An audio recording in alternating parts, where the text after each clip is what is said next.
नमस्कार मित्रों, R K IAS classes में आप सभी का हार्दिक स्वागत है। आज हम संविधान विषय के महत्वपूर्ण टॉपिक को लेकर आए हैं जो सभी परीक्षाओं में बहुत महत्वपूर्ण है। पीसीएस परीक्षा जितनी भी हो रही हैं सब में यह महत्वपूर्ण टॉपिक है। वहीं अन्य परीक्षाएं जैसे एसएससी परीक्षा, रेलवे परीक्षा, ग्रुप डी परीक्षा, समीक्षा अधिकारी परीक्षा, टीईटी परीक्षा, जहाँ भी जनरल नॉलेज पूछा गया है वहाँ यह वीडियो काम आएगा। चलिए शुरुआत करते हैं। संविधान का एक महत्वपूर्ण भाग है। संविधान के कुछ भाग हैं, उनके विषय हैं। भाग 1 में किस विषय का निर्धारण किया गया है, भाग 2 में किस विषय का निर्धारण किया है, यह संविधान में वर्णित है।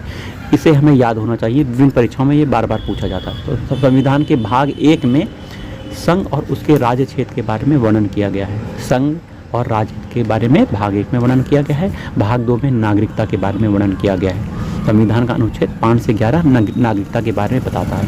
वहीं संविधान का भाग 3 मौलिक अधिकार से संबंधित है। संविधान का अनुच्छेद 12 से 32 तक, वैसे मौलिक अधिकार 14 से चालू हुए हैं, 12 से मौलिक अधिकारों के विषय में कुछ बताया गया है। तो 12 से 32 तक या 14 से 32 तक मौलिक अधिकारों के विषय में बताया गया है, वो भाग 3 का विषय है। वहीं भाग 4 में राज्य के नीति निर्देशक तत्वों के बारे में वर्णन किया गया है। वहीं भाग 4 का मूल कर्तव्य संविधान संशोधन करके जोड़े गए हैं। वहीं भाग 5 में संघ के बारे में बताया गया, संघ का निर्माण कैसे होगा आदि आदि। वहीं भाग 6 में राज्यों के बारे में विषय बताया गया है, राज्यों का निर्माण, उसका गठन, उसकी कार्य शक्ति, सब कुछ यह भाग 6 में वर्णित है। वहीं भाग 7 में प्रथम अनुसूची के भाग खा में जो राज्य हैं उनके बारे में बताया गया है। वहीं भाग 8 में संघ राज्य क्षेत्र के बारे में वर्णन किया गया है। वहीं भाग 9 में पंचायतों के बारे में वर्णन किया गया है। भाग 9 का में नगर पालिकाएँ आती हैं। तो यह बहुत महत्वपूर्ण है। आगे वहीं भाग 9 खा में सहकारी समितियों के बारे में वर्णन किया गया है, जो कि संविधान संशोधन करके जोड़ा गया है। भाग 10 में अनुसूचित और जनजाति क्षेत्र के बारे में बताया गया है। भाग 11 में संघ और राज्य के बीच में संबंध क्या होंगे उसका वर्णन किया गया है। भाग 11 का बाद भाग 12 में वित्त, संपत्ति, संविदा और वाद के बारे में वर्णन किया गया है। भाग 13 में भारत के राज्य क्षेत्र के अंदर व्यापार, वाणिज्य और समागम के बारे में विस्तार से बताया गया है। वहीं भाग 14 में संघ और राज्यों के अधीन जो सेवाएं हैं, जैसे संघ लोक सेवा आयोग और राज्य लोक सेवा आयोग आदि के बारे में वर्णन किया गया। भाग 14 में भाग 14 का में अधिकरण, ट्रिब्यूनल के बारे में वर्णन किया गया। भाग 15 निर्वाचन आयोग के बारे में बताया गया है। वहीं राज्य निर्वाचन आयोग का वर्णन भी यहीं किया गया। भाग 16 में कुछ वर्गों के संबंध में विशेष उपबंध हैं। भाग 17 में राजभाषा का प्रावधान किया गया है। वहीं भाग 17 में राजभाषा आ गई हैं। आगे देखते हैं। और भाग 18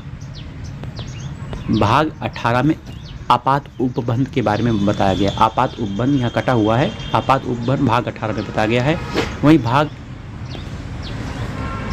18 में आपात उपबंध के बारे में बताया गया है। वहीं भाग 19 में प्रकीर्ण विषयों को लिया गया है। भाग 20 में संविधान संशोधन के बारे में वर्णन किया गया है। संविधान का अनुच्छेद 368 संविधान संशोधन से संबंधित है, वह भाग 20 के अंतर्गत आता है। भाग 21 में अस्थायी संक्रमणकालीन और विशेष उपबंध हैं। भाग 22 में संक्षिप्त नाम, प्रारंभ, हिंदी में प्राधिकृत पाठ और निरसन। तो संविधान में भाग 22 का पूरा वर्णन किया गया है। देखिए भाग 22 में ये वर्णन किया गया, ये बहुत इंपॉर्टेंट भी। अब चलिए अनुसूचियाँ और उनसे संबंधित विषय के बारे में बताते हैं। पहली अनुसूची में राज्य और संघ राज्य क्षेत्र के बारे में वर्णन है। दूसरी अनुसूची भारतीय संघ के पदाधिकारियों को मिलने वाले वेतन, भत्ते, पेंशन आदि का उल्लेख किया गया, यह दूसरी अनुसूची का विषय है। तीसरी अनुसूची में भारतीय संघ के कुछ पदाधिकारियों के शपथ प्रतिज्ञान के प्रारूप का वर्णन है। वहीं चौथी अनुसूची में राज्यसभा में स्थानों के आवंटन का वर्णन किया गया है। पांचवी अनुसूची में अनुसूचित क्षेत्रों, अनुसूचित जनजातीय क्षेत्रों के प्रशासन नियंत्रण के बारे में उपबंध है। पांचवी अनुसूची के अधीन जनजातीय भूमि का खनन के लिए निजी पक्षकारों को अंततः अकृत और शून्य घोषित किया जाता है।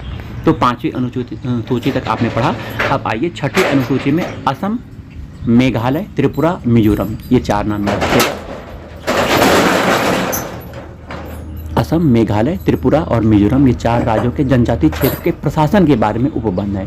वहीं 7वीं अनुसूची में 3 विषय हैं, संघ सूची, राज्य सूची और संवर्ती सूची। संघ सूची में जो विषय है उसकी संख्या अब बदल गई है, तो तीनों सूचियां जो हैं 7वीं अनुसूची के अधीन और अंतर्गत आती हैं, संघ सूची, राज्य सूची और संवर्ती सूची। जो संघ सूची है उस पर कानून बनाने का अधिकार संघ सरकार को है, राज्य सूची पर कानून बनाने का अधिकार राज्य सरकार को है, संवर्ती सूची पर कानून बनाने का अधिकार दोनों को है, संघ और राज्य दोनों को है।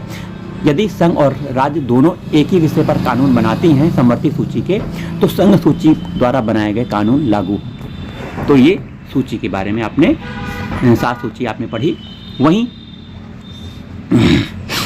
8वीं अनुसूची, इसमें भारतीय संविधान द्वारा मान्यता प्राप्त जो 22 भाषाओं का उल्लेख किया गया है। इसमें 14 भाषाएं थीं।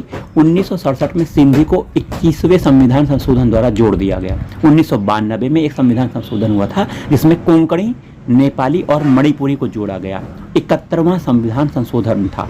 वहीं 2004 में संथाली, डोगरी, मैथिली और बोडो को 92वें संविधान संशोधन द्वारा 8वीं अनुसूची में जोड़ा गया। कुल 22 भाषाएं हैं।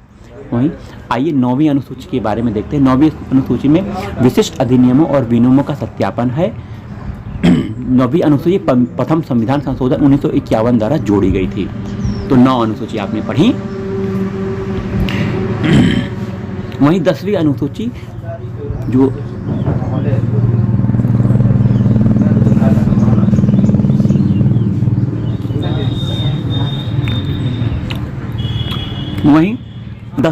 दल बदल परिवर्तन के आधार पर निहरता के बारे में उपबंध करता है।